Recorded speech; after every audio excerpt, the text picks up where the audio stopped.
now we're in week 8, is that right? Okay.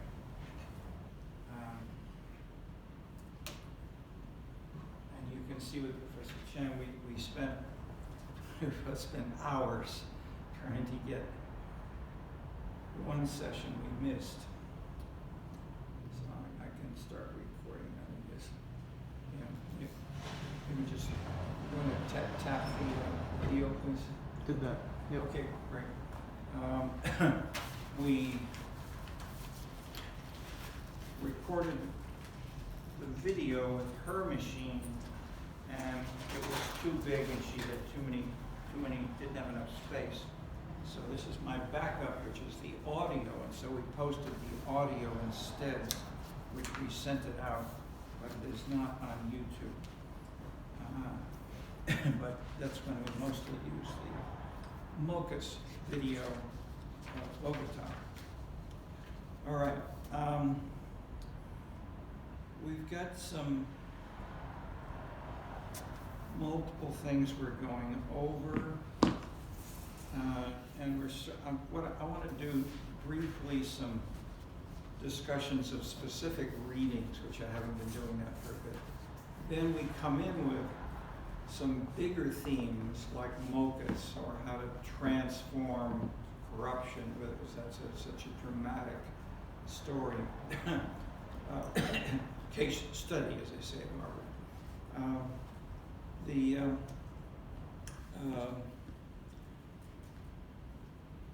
The third level is the more synthesis, integrating the themes through the entire course. You've seen this most explicitly in the books, such as in the chapters of my books, like The New Political Culture, Cities and Entertainment Machine, in the Scenescapes. The beginnings of each of those books have the big themes linked with Max Weber and Dahl and the classics that we're building on, and then linking general theories such as greater differentiation leads to greater pluralism, and then you can look at that as an abstract proposition, then a middle-level proposition, and that's what most of social science is, either that and then empirical testing of those or linking of them to something else, sometimes coherently, sometimes more. We could almost add as another level description. So simple description, such as in the census reports or many self-congratulating ethnographies. People will say, I'm doing an ethnography, and the data will speak to me. Ha. Okay, it's a little bit of debate for the last couple of hundred years.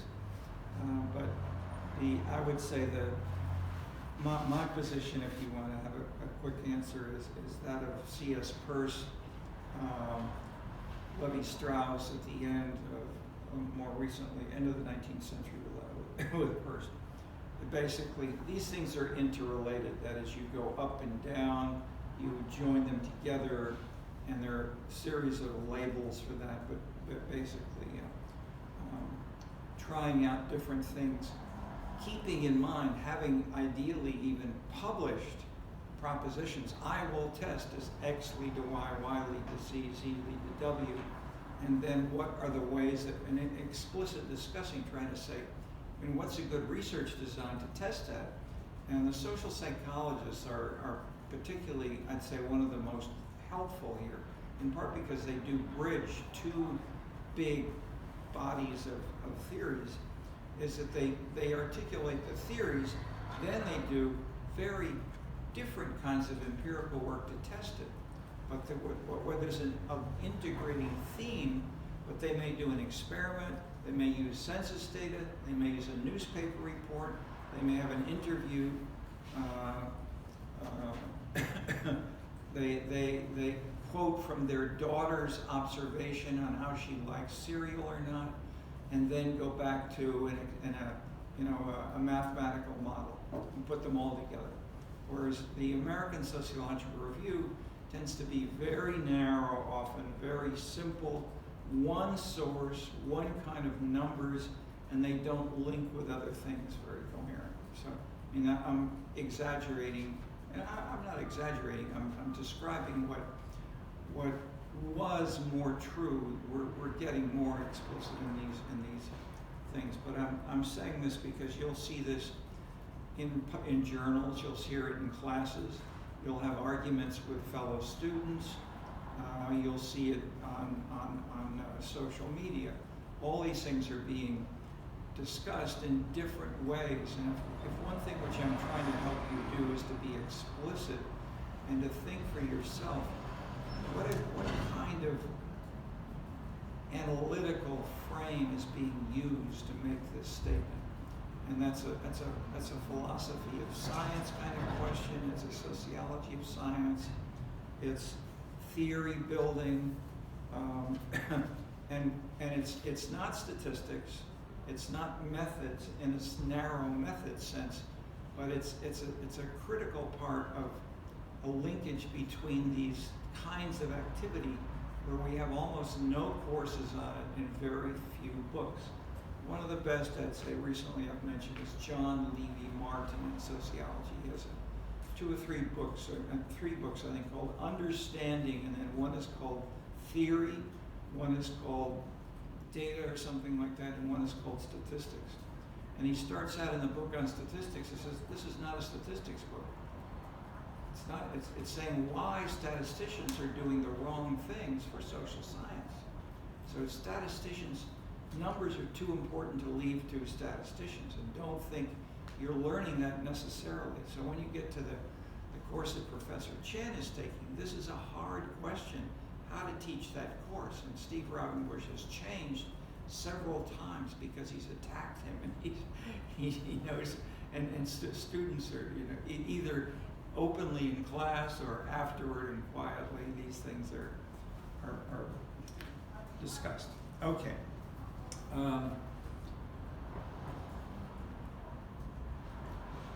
Pushing on.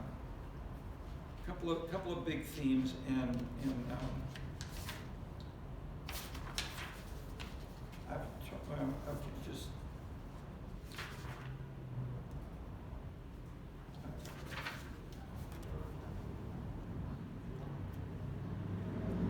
Section 4.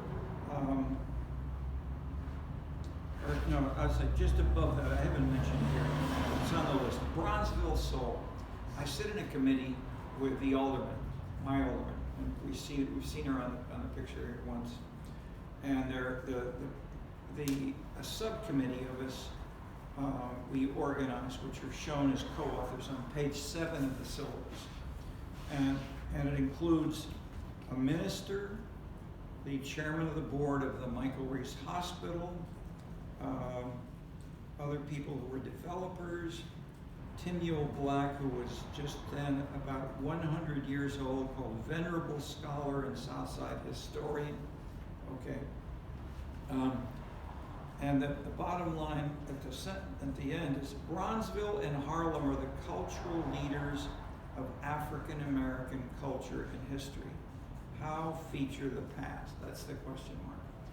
The reason this was a hot issue for years with us is the developer is trying to rebuild the area around the Michael Reese Hospital, and this is one of the two, possibly 3 largest open land properties in Chicago. So it's big. There are acres. There are lots of people. It was torn down for the Olympics, and the Olympics were lost not to Chicago, and so all that land was torn down. The hospital was torn down, and so it was to be the Olympic Village. And so what to do with and this is, so I'll leave it there, and simply to say, this says at the beginning, the first few pages, it's a quasi-descriptive case study, but it asks hot ideological questions of black power, racial integration, etc., combined with the history of Chicago, where there are lots of African Americans later, but also Jews and often entrepreneurial Jewish white record companies, clubs, churches, which were initially Jewish temples, and then they became taken over by black to be. Pullman Baptist Church is the most important originator of gospel music in the world. It's right there. And I drove by it when I went home, driving home from class, and the whole thing was up in flames. So that the preserving some of these heirloom bits of history are critical for world. I mean, there are millions of people who adore jazz, blues, gospel. These come from Bronzeville. So that is the gospel, gospel and blues, most specifically Chicago. Jazz is more generally with Louis Armstrong, New Orleans, New York, and so forth. Okay.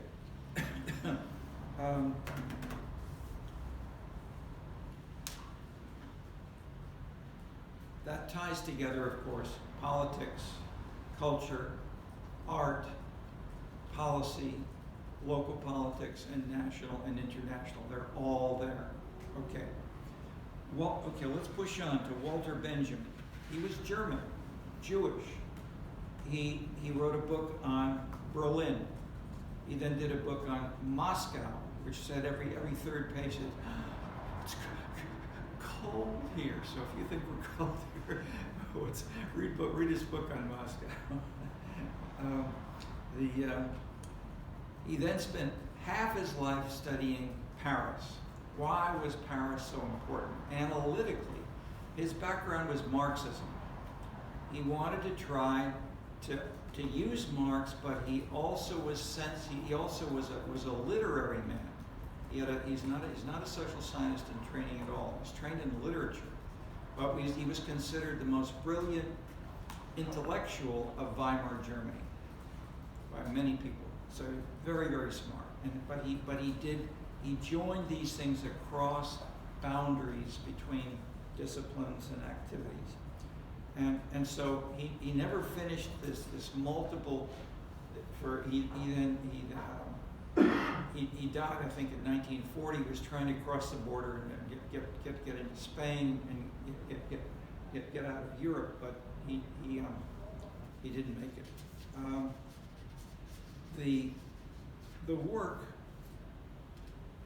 and it was not published for about 30 years. There were little bits in places, but nobody read it. It then became out in German, and then was translated into English, published with the Harvard University Press, which is cited here. And then as Marxism then went down intellectually, Marxism was charismatic, roughly 1945 until the 70s, let's say. And so in Western Europe, and of course in China and Russia, and Latin America, and people then say, and English departments. Okay. And they still are in some parts of English departments in comparative literature. Okay.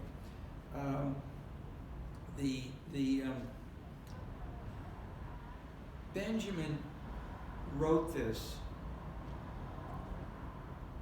So this essay, which we have, is very short. It's 10, 15 pages. 1426. It's 12 pages. It's a synthesis of one volume, which has been called the Arcade Project. Yeah, I think it's the Arcade Project, and then of another 2 volumes of more essays and so forth. And his main source was what?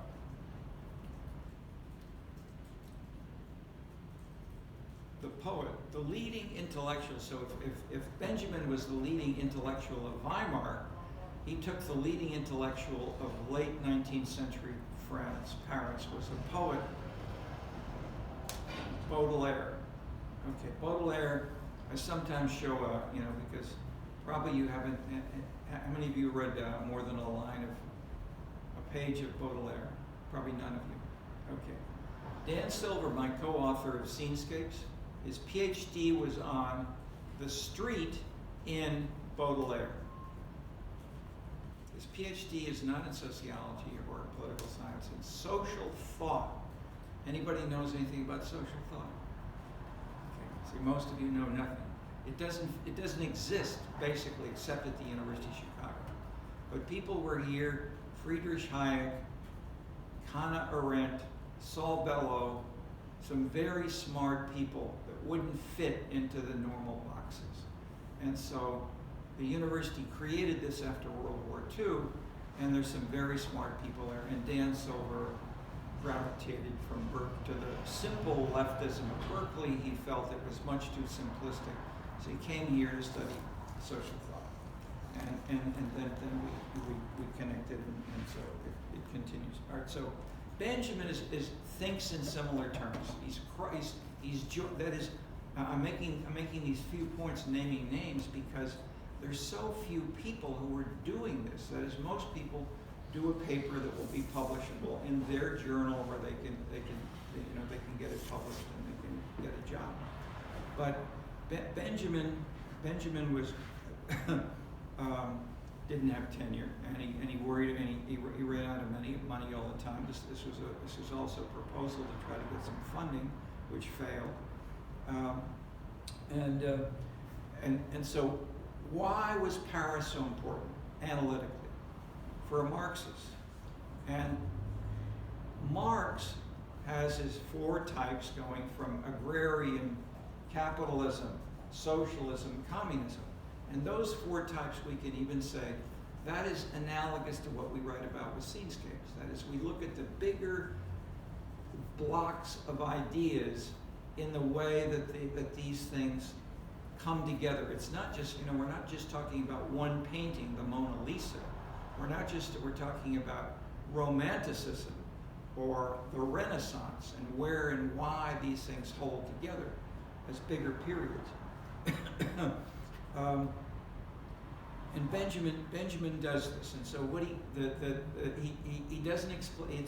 It's 12 pages, but he mentions lots of names, and most of you will never have heard of most of these people, but they were aesthetic philosophers, or they were literary people, or they were social movement people, or they were political activists who were big names around 1830 to 35 or 1840 to 42, but they may have disappeared 10 years later. But they were struggling with these kinds of issues to break down to bring together these and Marx read a lot of this stuff, because Marx was a student of Hegel. He was an idealist. He started out writing about the history of religion as a Hegelian, and soon then he became a journalist, because he didn't, etc. And then then he moved all around the world, so he never really had a regular job. Okay, so these people were struggling with similar issues, and Marx drew many of his ideas, and he explained explicitly. He argued with them, but he talked about these sorts of things very explicitly. Then in a sense, with 1917, we had Lenin and Stalin, and they destroyed social science essentially. They didn't do any serious work in Russia in those years. That is now changing, and then later on, after 1945, with 48, whatever, with Mao, this is changing. I mean, Marxism, I won't say is dead, but Marxism is way down in Russia. It's officially still there in China, but many people who were smart intellectuals who I've visited here. I had as a visitor here for 1 year, who was dean of the College of Marxism and dean of the College of Philosophy of one of the top universities in China. And we talked, just the way we are right now. And so he was fascinated with the changes, where and how Marxism has been transformed including people like Seymour Martin Lipset, people who basically have become more close to Benjamin than to certainly not Lenin, of course. Okay, so Benjamin, in this paper, he has some things which are straight out of crude, simple Marx. For instance, the section where he says, the city of Paris has wide boulevards, and they are there because the army can then march and prohibit little alleys being blocked off so that the revolutionaries, the guerrillas, can fight against the army. And so instead they tore down many of those, huge amounts, block after block after block. They destroyed all those lots of that stuff in central Paris, and they put in big, wide boulevards. And Haussmann was the planner, and not just he was the planner, but he was the administrator, the man with the authority under the king to basically do this. And so the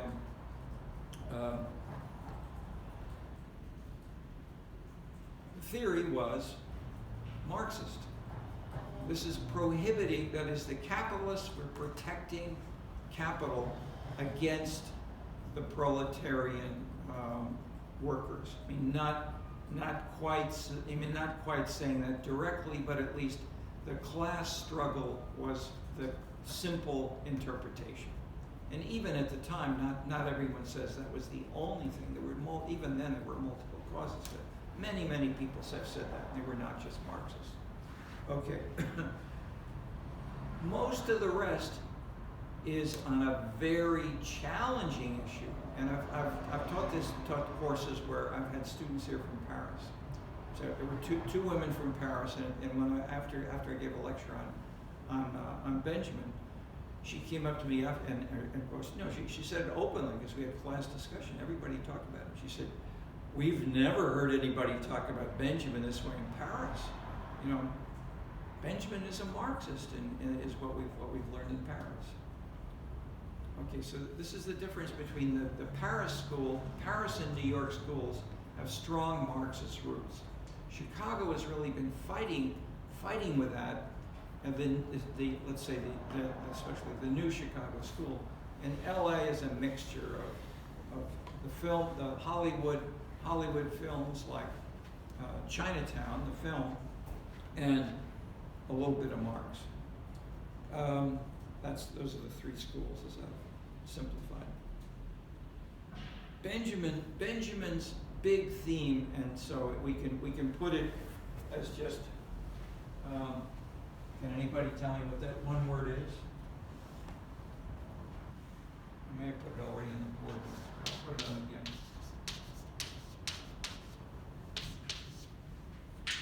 What's that? What's it mean in French, roughly, and then more for social science? It's often used in French. The word is often retained as French in those terms because, and Benjamin was not French. He didn't write in French. He didn't think in French. He was German. And then this is now translated into English, so it's not French that he was writing, but the concept was from Balzac and from Baudelaire, and they talked about these terms. They created the meaning of this today. And the idea, and in a broader sense, you can even include Proust. That is, the great minds of literary creativity in the 19th century said, and so Balzac, anybody remember, what did I say about Balzac? We discussed this, I think, twice in class. Anybody? Why are we talking about a leading novelist of the early 19th century here in Chicago, centuries later, on cities? Why are we talking about this guy, Balzac? Why is he important? Yes? We had this whole argument about how artists have a very bohemian lifestyle and cities should have spaces that accommodate that, essentially. And this is relevant in Chicago because of the arts and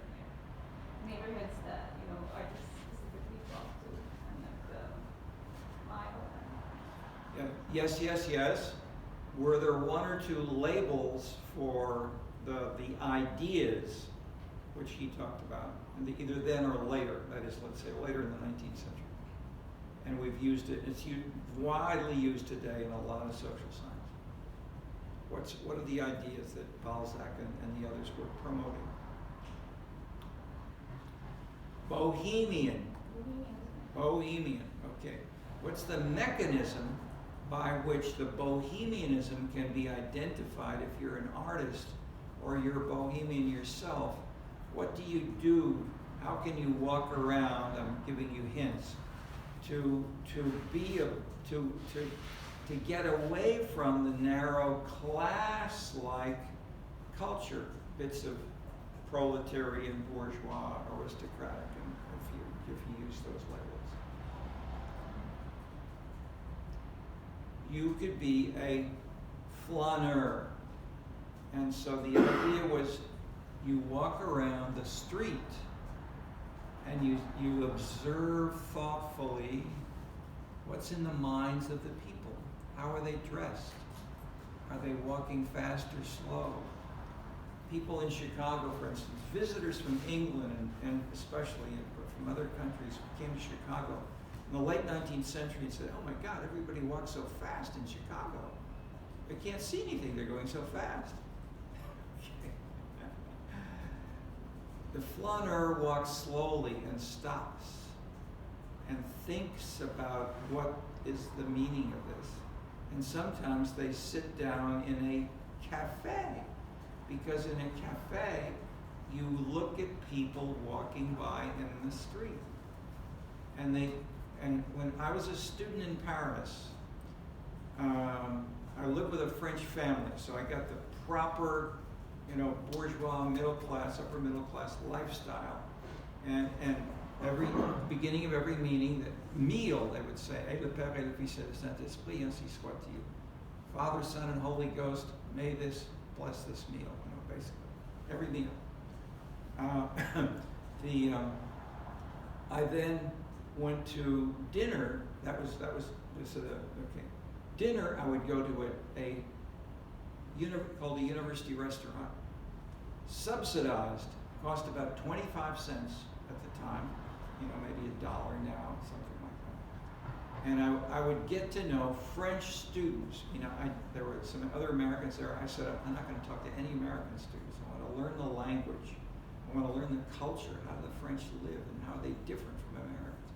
So I got to know French students, and the food, we'd have about 6 courses on a tray like this for 25 cents. A lot of food and pretty good. I mean, for 25 cents, you could get there for $10 in Chicago. After the dinner, I'd start to get to know 1 or 2 people, 3 people, and then maybe 5 to 20, the same people again and again and again would sit in a cafe and talk, roughly 2 hours, every dinner. And frequently, the most common discussion when we talk about politics, de Gaulle was just taking power. There was one. Well, just add to that, the military threat. We think we're talking about the military threat is similar to Gaza and Israel in the sense that there was a revolutionary war going on in Algeria, and the Algerian generals, the French generals, said de Gaulle is giving away too much, and we are going to take over power from de Gaulle. We're planning to fly in airplanes and land in Paris, and so de Gaulle went on television and said, "Please come and join me. Show those generals that it's a mistake to try to invade Paris. Go to the airports." And so when that day, 3 or 4 of us said, "Should we go to uniforms, get guns? Will we go to try to fight the?" And so but I won't be able to prepare for my exams. I won't be able to go to the movies. and that went on for several hours. Finally, 3 of us went over, and we were volunteering where they were passing them out at near the presidential palace. But all the uniforms were gone, so we couldn't get uniforms. Okay.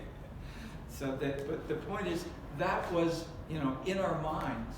But then the main topic week after week after week, maybe half the time, was how were the clothes of one person in our group dressed? And so we'd say, where'd you get those tennis shoes? They're white, but they're not white. They're off-white. You got sort of tan. It fits well with your skin. But the blue there, that's really a contrast to have that kind of blue, then with a white, then this, and then, hey, he doesn't have a mask like anybody else. He's got color. He's an artist. So this kind of thing went on for about 2 hours. So one person would talk, then we would go to the next person who would talk. So one person would talk maybe 10 minutes. Second person, maybe 10 to 15 minutes. Next person, 15 minutes. Then we'd all discuss. And I was also simultaneously in an art school. I was studying general stuff, but I was also I was painting. I learned that I wasn't going to do Renoir, so I gave up my way. So I had to become a social scientist instead. But that is, the point is, lots of people in Paris do that. You're surrounded by Renoir and Baudelaire and so forth, and the like. Okay, Benjamin's flaneur basically is saying, look at it and think about it, and then initially aesthetically, as I'm describing with this, the discussion that we would do, and I'm sure we were not unique in doing that. Let me add a note. I almost never would two of these people have a date alone. That is, that the energy went into the whole group. There was never a group of a date of just two people, a boy and a girl, whatever, a man and a woman. So the group had a strong emotional identity of really feeling, be willing to potentially get killed and fight for the airport and fight with de Gaulle, fight for de Gaulle against it, and so forth. And one of the two, became the minister of information. And he was white and Jewish. He was not Muslim, and he became the minister of information of the first Algerian independent government. After de Gaulle. So de Gaulle and the French gave independence to the Algerians, and he was in that government. So I went to Algeria before he was there, and I was there when the war was going on, and etc. So I'm simply saying what's happening in Gaza right now. I wouldn't say in Gaza, but let's say in Israel. Say what Paris was analogous to Jerusalem, not to Gaza, which is right in the war zone. But I would walk just one more sentence. I would walk from the home where I had the proper Catholic luncheon. I'd walk in the afternoon up to my classes. Every single block there was a paratrooper with a submachine gun, and so I was worried because his finger was on that was on the trigger. I was worried, this guy was, and he points it at the crowd all the time. All he had to do was cough, and so anyway,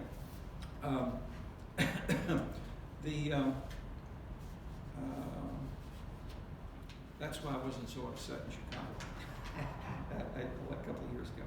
All right, so Benjamin's flaneur is so what I'm illustrating with anecdotes deliberately to say this is what you can have in your mind as a flaneur, and then try to build a theory about it. Why is this happening? And what are they, how much is it fluff? How much is it bravado? How much is it serious, thoughtful violence that we may die, and lots of people die. I mean, that is, in Paris you would have about every, I'd say once, maybe twice a day, there was an explosion. In Algiers, about twice an hour, you'd hear, a building would blow up, okay, continually.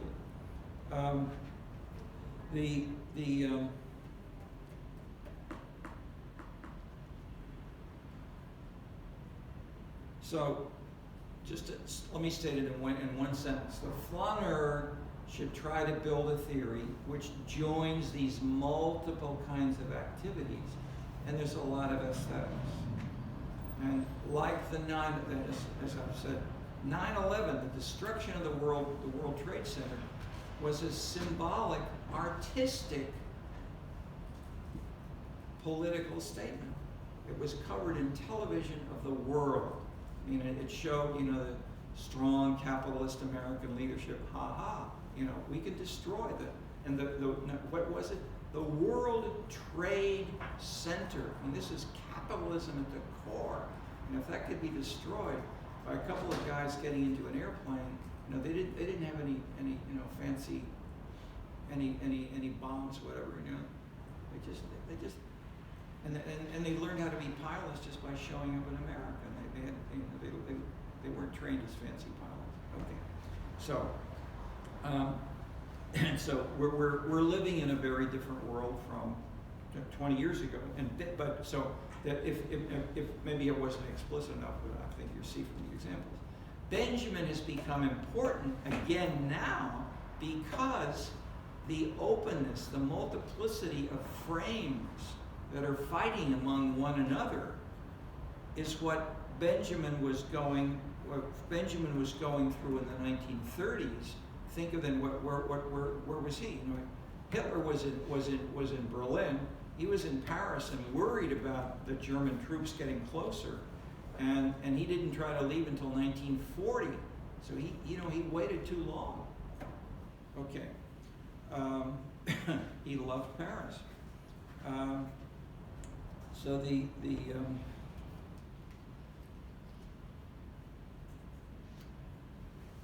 so when we discovered that is, and if I remind you, even though I'd had some artistic background, I really didn't join that with my social science for most of my career.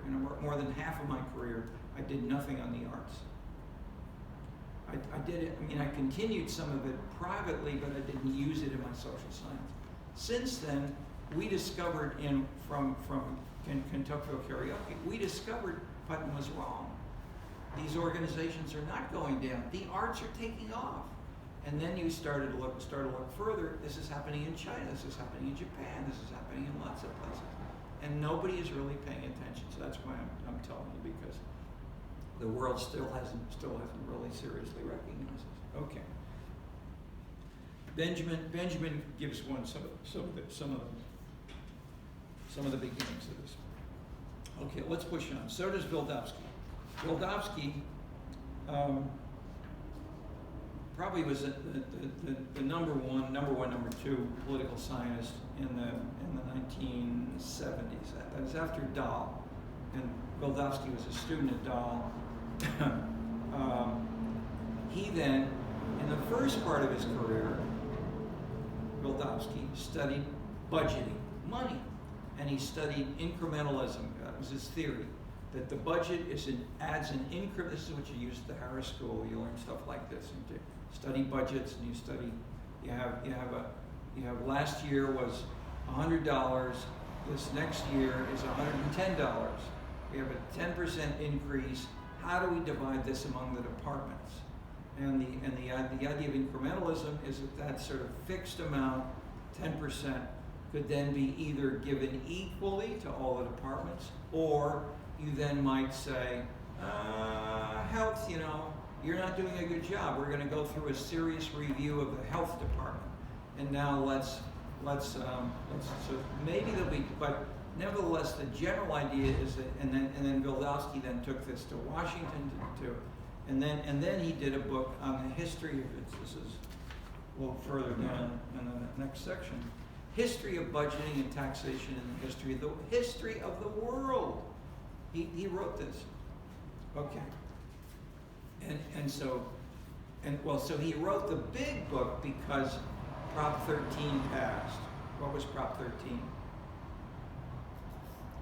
Proposition 13 passed in California when the citizens were given the opportunity to cut their taxes or that is to abolishing home taxes, property taxes on your home, which could be hugely cut. And all the leaders, all the mayors, the governor, and they put up signs everywhere in Oakland, etc. You know, if Prop 13 is passed, this playground will close. You won't be able to come to the swimming pool. You won't be able to do these all this sign. Everybody said it won't work, and 66% of the citizens said yes, abolish. So it was called the Taxpayers' Revolt. And so then the same thing happened a year or so later in Michigan. So initially, it's the kooks in California. Then Michigan happened. Then Massachusetts, Taxachusetts, did the same thing. Okay, City Money talks about this. So the point is, these were revolutions, and so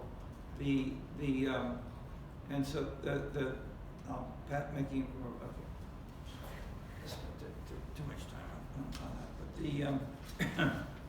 But the political dynamics was, it wasn't Ronald Reagan and Margaret Thatcher who pressed this from the top.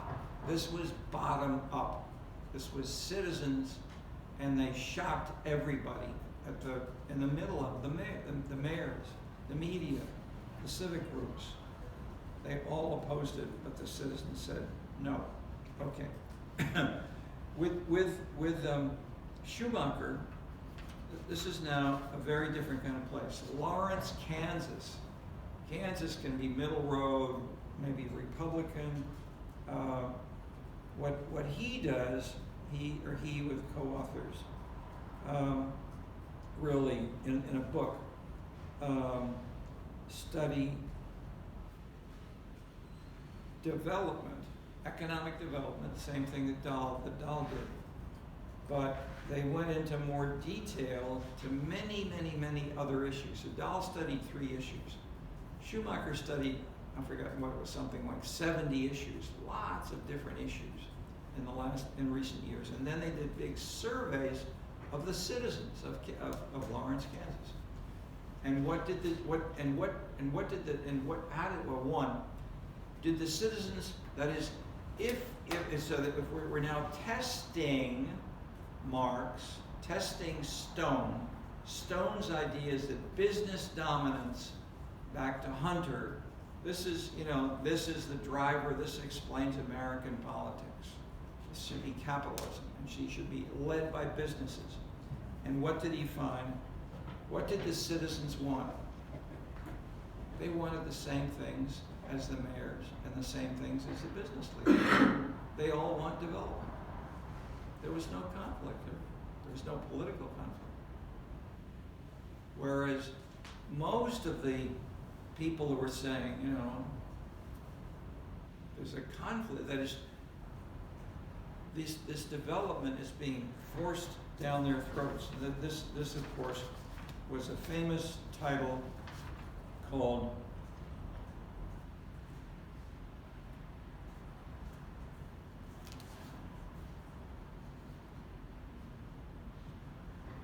The Growth Machine. A term was used widely by Harvey Mollish. It was a paper in the American Journal of Sociology, one of the 2 leading U.S. journals in sociology. And many, many sociologists then and now still use and teach this journal article, and the book. It's called Week 8 in the page 10 of the syllabus. Logan and Mollich, Urban Fortunes, University of California Press. Actually, I should add to here.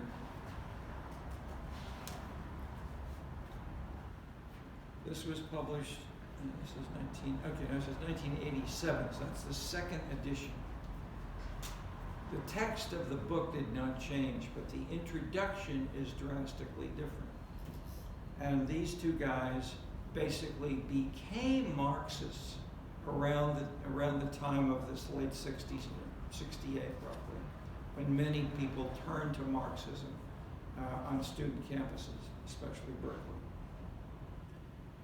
But 20 years later, they both published papers explicitly summarizing 20 years of research in this paper by John Logan, he was co-author of the book. He says, the book was wrong. Business is not leading. Business does not necessarily want growth. And there are places like Lake Tahoe. Lake Tahoe is beautiful because it is not dense. It doesn't have skyscrapers. It doesn't have the view. And then where does that idea come from? Paris. Benjamin was saying that because around 1805, 1810, when the English were building these factories, when the Germans were building these factories, they were getting smoke all over the Rhine, all over London and so forth. Dirt everywhere. And when they started to try to do this outside Paris, people said, stop! Paris is a beautiful city. We don't want to have this kind of smoke. And people said, how can you survive unless you have factories? That's what everybody else is doing. Germany, America, etc. And France managed to survive with no factories. Later, some are in Toulouse, in other cities. They built Citroëns in Toulouse. But the point is, Paris it built an economic as well as a cultural and an aesthetic foundation that violates everything Marx said. And that's what Benjamin was excited to try to say. How could this ever happen? And could it be done in China? Could it be done in Berlin or in Chicago? Chicago? Okay, certainly not in the 19th century, but in the 21st century, we are doing this with a vengeance. And if you knock on the door of City Hall today, and I'll say for the last 10 years now, if you knock on City Hall, Mayor Daley too really welcomed this more explicitly. It started before him. Jane Byrne really started Chicago Fest, but under Daley, it was clearly mayoral policy. And you knock on the door, what's the economic base of the city of Chicago? Futures, stock market, or that is not futures markets, or I'm confusing stock with the stock yards. This was the base, that the economic base of Chicago in 1880, 1890 was millions of bulls and cows were brought here with cowboys to Chicago and killed here. They were put into trains and shipped to the rest of the U.S. and Europe. Okay, today, what's the economic base? People knock on City Hall. Any idea? Knowledge-based, like services? Almost, but no, they don't use those terms. They'll say entertainment and tourism. They don't think of knowledge in general. They think about money from tourism right here in Chicago. I mean, it comes from that, but so looking at those more clearly, and so the background is what we're talking about right now is Benjamin, and then analogous steps in this direction. I recently looked in. I'll say here. I wouldn't say it in writing. I hate to cite Wikipedia, but Wikipedia has a very good overview. If you look up Eurocommunism. So the French party, Communist Party, stayed strictly historical materialist until well after the Berlin Wall went down in 1989. The Italians and the Spanish did not, and so the leading urban Marxist was a Spaniard named Manuel Castel. So he was in Paris. He wrote a book. He sent me a copy. He said, Terry Clark is maybe the only person in America who can really understand this book. Okay, so it was strict Marxism. 10 years later, they said, but he was a card-carrying member of the Spanish Communist Party. And when the Spanish Communist Party said, we want to embrace new social movements, we want to have women, we want to have the environment, we want to have racial and immigrant tolerance as part of good social issues that the Communist Party will embrace. And they did. And the Italians did the same thing, and they said, this is Euro-communism. And then outside Europe, they called it neo-communism in parts in Latin America and other places and so forth. But the point was, many people, this is not just one person. I'm adding a little note to the syllabus. Other people who went through the same thing were Logan and Molich. They became Marxist in these years, and they gave it up 20 years later because they were smart enough to be convinced by the evidence was changed. Marty Lipset, Seymour Martin Lipset, #1 political sociologist in the world. You know, he was a Marxist in the Trotskyite Marxists in the 1930s. He then became, with Daniel Bell, with Vildovsky, with a bunch of others, moved into. I should be careful about Vildovsky there. He studied in Brooklyn. The Headquarters is a fantastic film on this. I'll get the title in a second. But basically, it's about CCNY, the City College of New York. These were smart, young Marxists in the 1930s. And they then, in the 40s and 50s, they moved in different directions. Some were in literature. Some were in, one worked for a while at the Wall Street Journal.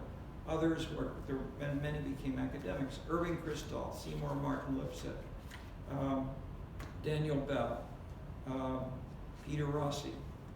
These people were professors at Harvard, at Berkeley, Chicago, so forth. The title is Arguing the World. Fantastic. It's a website, it's a book with the University of Chicago Press, it's a movie, a video, but it lasts over an hour.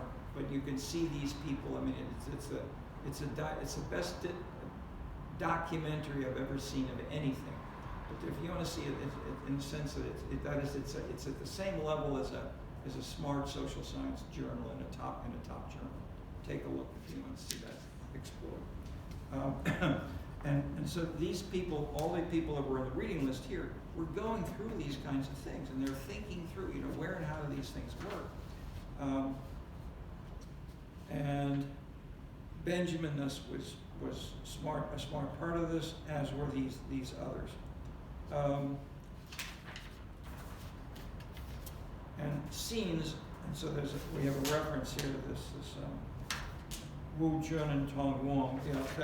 It's a book draft, and if someone's interested, I'll really post the latest. But it's still changing every week, and we're writing a new introduction for it. But it's coming out in Chinese first, and then we're revising it for publication in English. But these two guys, Wu Chun and Tong Wong, have maybe 250 pages on these ideas. Okay. Barbara Ferman, Challenging the Growth Machine, a book. She was a professor at Illinois Institute of Technology, political science. And basically, why is Chicago different? Her question was, why is Chicago different from Pittsburgh? And she was working collaboratively with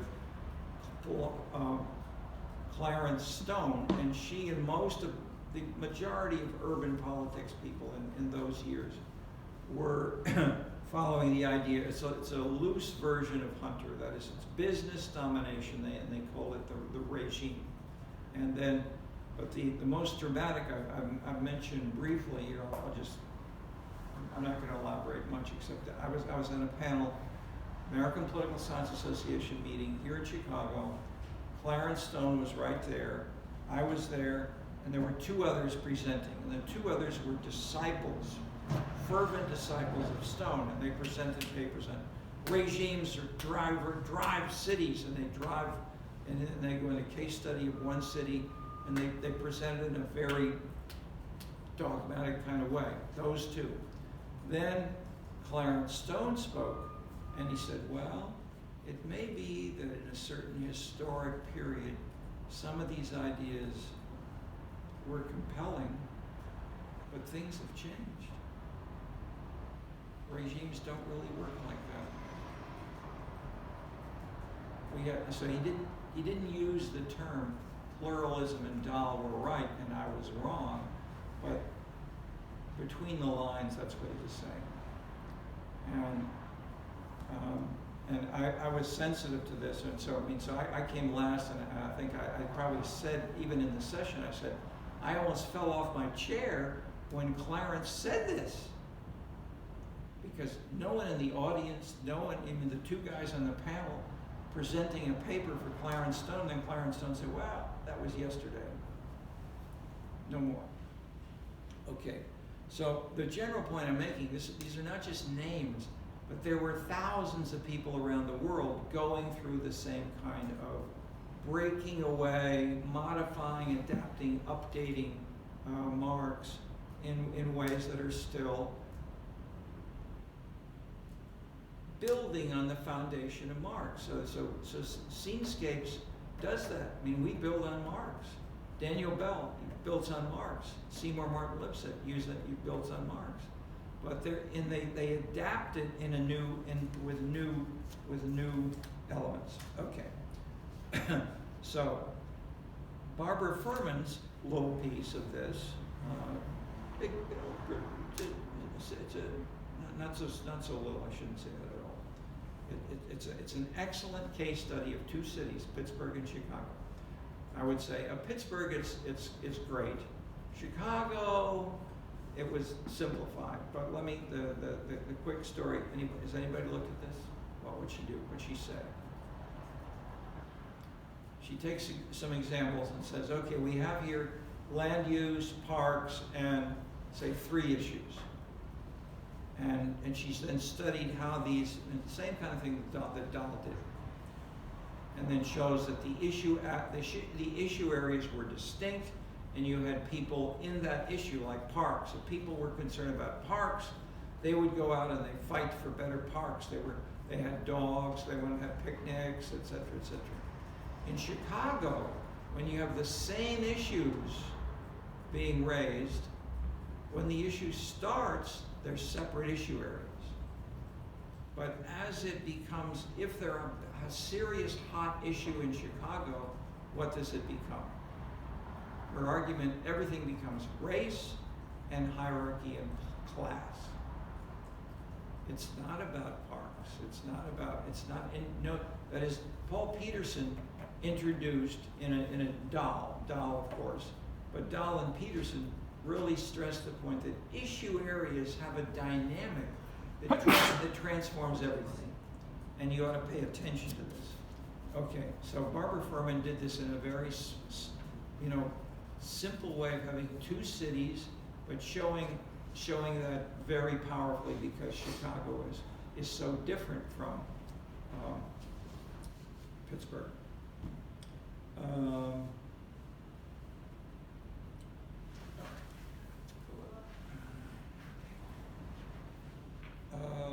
Anybody have any of the later readings in this section which I can comment on if you're interested? Okay, and you see some little bits of it, but each of these have something new and different to add to these kinds of debates. For example, James Norquist, The Wealth of Cities. He was the several-term mayor of Milwaukee. He was the first major city to use school vouchers. That is, to use, students can get a voucher from the city government, and that voucher can be worth, say, $5,000 for one student. So instead of giving the money to the public schools, you can give the voucher to a private school, like a Catholic school or some other private school, and the city government subsidizes the private school. Okay, that was fought desperately by the unions. And I went to meetings, national meetings of the American Federation of Teachers. They invited me to come in as a city money expert, and with no press there, what was amazing for me to see was that New York, Chicago, Detroit, the big traditional New Deal cities were dogmatic and saying, you know, nothing changes from the New Deal. Whereas people from St. Paul, Minneapolis, Seattle, Portland, Oregon, they said the opposite. They said the reason that we represent the teachers is that teachers want to improve education in our schools. We want to work with the teachers, we want to work with the mayors, we want to work with the citizens and the parents and the teachers.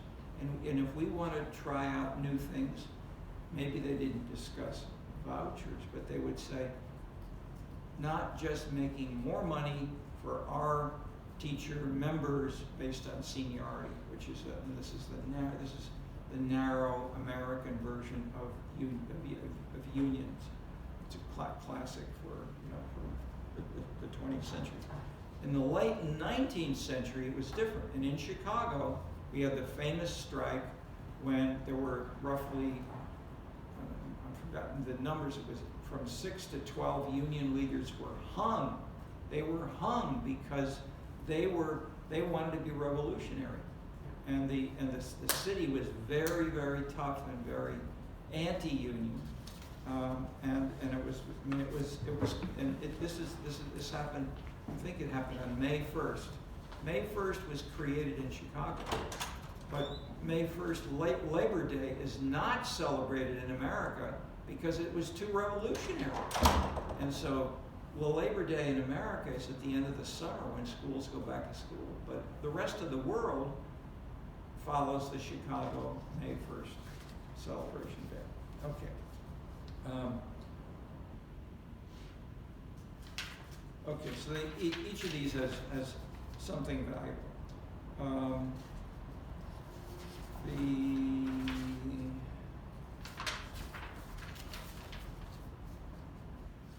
Let me pause for just, well, yeah, maybe I should almost stop here. Let me maybe look at it and ask if Professor Chen wants to say anything, because I've mentioned that is you know a lot about Marxism in the Communist Party in China, and you've done a case study of one city where you've got lots of rich detail. You could compare with Pittsburgh in a little bit, I mean, from what's in your experience. You know about what would happen compared to Pittsburgh or Chicago or New Haven or Atlanta in either China, you could say in general, but if you have anything you want to add about your particular city, you want to talk about these issues? Or Chicago is okay. Yeah, okay. Chicago. Yeah, and this is a very sensitive question for the Chinese. So, I mean, if you feel you'd rather not, don't feel you must. I mean, but anything that you want to say, it would be. But that is, I've had many Chinese here I've had 100 visitors from China, and 100 different people have talked about this, and they all say something else. There's no one right answer, but anything you would say would be interesting. Okay. Good. Yeah, let me just turn this around. Okay.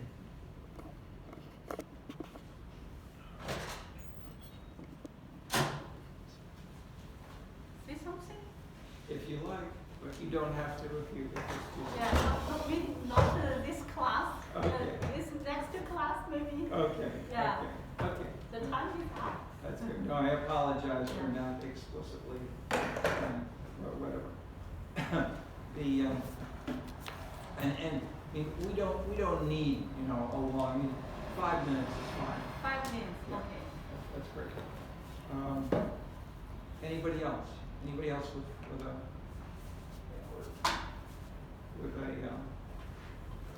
distinctive connection with anything like this, either personally, or through family, or through jobs, or readings, or whatever. Or, that is, I used to say, how about yourself? Then I used to say, how about your parents? Now it's your grandparents that were there in 1968. Whatever. Okay. How about the counterculture? How much are you and we living surrounded by the counterculture? That is, what's happening from right now with Trump and Biden right now? What are they fighting over? Fighting over these things. This is the counterculture. And so Trump is attacking, and Biden has to simplify. Biden is giving us the classic New Deal. So he went to march with the union, United Auto Workers in Detroit, and at the same time he's a strong advocate of gays, of women, of diversity kinds of policies. And so the second part is the diversity part, which Biden is part of his program, is obviously largely being opposed by Trump and the strong, more. I'm hesitating to use the term liberal and conservative are loose. I try not to use them at all. If we can be more specific, it is better. But you know what we're talking about, and the press is discussing these issues right now. So I'm giving you this background, and just as we've done, and we're joining this explicitly with the theories and the evidence, with Benjamin, with different places in Paris and China and so forth. You need these, or that is, you can understand these better. And you can use these for one city and for cities more generally around the world. Anybody want to comment or ask any questions on that? What I would say. How much have you read or heard about these issues or thought about these issues either in classes or in your dormitories or web social media groups that you look at? Never? I mean, diversity, you've got to see diversity. That's one of the biggest set of issues around right now, certainly on college campuses. Silence. Okay. But to talk a little bit about something which I'm encountering more and more in my, I'm actually in one of the preliminary art history courses, and my professor's introducing me to Dadaism and Fluxus art. Could we turn this camera? Is that okay? We can see your face? Yeah, it's okay. I mean, this is a pretty brief comment. It's just saying that if you're familiar with Dadaism and Fluxus art, which is strictly counterculture in so many ways, in literature and poetry and in art and collection, and I mean, it started in New York City, and that was people coming together and discussing things, whether it be socialist thought or modern approaches to women and families. It was that's been sort of my recent interaction with this sort of thing. Okay, no, that's perfect. Yeah. That is, the social scientists, most of them are not taking those steps, but the artists are. The artists in the last 20 years have been embracing, say 10 years, 10 to 20, have been embracing what they call public art. And public art means social diversity, basically. And so what your course is exactly that. So that's, and Benjamin himself also wrote about the surrealists, in addition to after the Arcade Project. But yes, so it's a perfect extreme version of Balzac's bohemianism. The 1930s had some pretty radical versions of these things. Yes? I think especially kind of, at least in more present culture in the last 30 years, even going back, I guess, to the more 70s and 80s and era of rock, we see kind of like the idea of when you talked about of these issues coming from the constituents and from the citizens themselves. I feel like a big part of rock and then moving into the 90s with more gangster rap and things like that, you see a lot more of these issues being put on display through music and kind of reaching more the general population that way, especially as you see like, I think a society that kind of distrusts the government and government agencies more and more. You kind of see more people speaking up in certain ways through art and music, but specifically through, I guess music's a much more popular form, I think for the masses when it comes to art. Whether that's because of kind of the lack of government investment into art or at least physical art. I think one interesting thing too, kind of going back to my art history class, or expanding on the idea of art history, is took an art history class about the Renaissance, about Michelangelo, and just back during the Renaissance and before that, so much of art sponsorship and payment for art came from the church and was commissioned by the church kind of for the general community. And just kind of seeing how that, just how society is like going back that far where there's not a lot of original primary sources about what that time was like that aren't significantly biased, but just looking at kind of how, or thinking about the idea of how Marxism kind of emerged out of Europe in that time and what things used to be like. Terrific. Okay, and these are, good. Have you gotten your exams back from you? No. No. Okay, no, the TA and I have, you should have gotten them back a couple of days ago. Okay, I'll check back with it, probably. So, apologies. But the bottom line is the exams are great. So, I mean, your discussion is splendid. And all the discussion we've had has been very, very good. But we have something like 36 people who are not here, but they're writing exams, and they're writing good exams, even though you don't see them filling up the room. So, that's terrific. So, congratulations to all of you, and we will apologize, try to find out what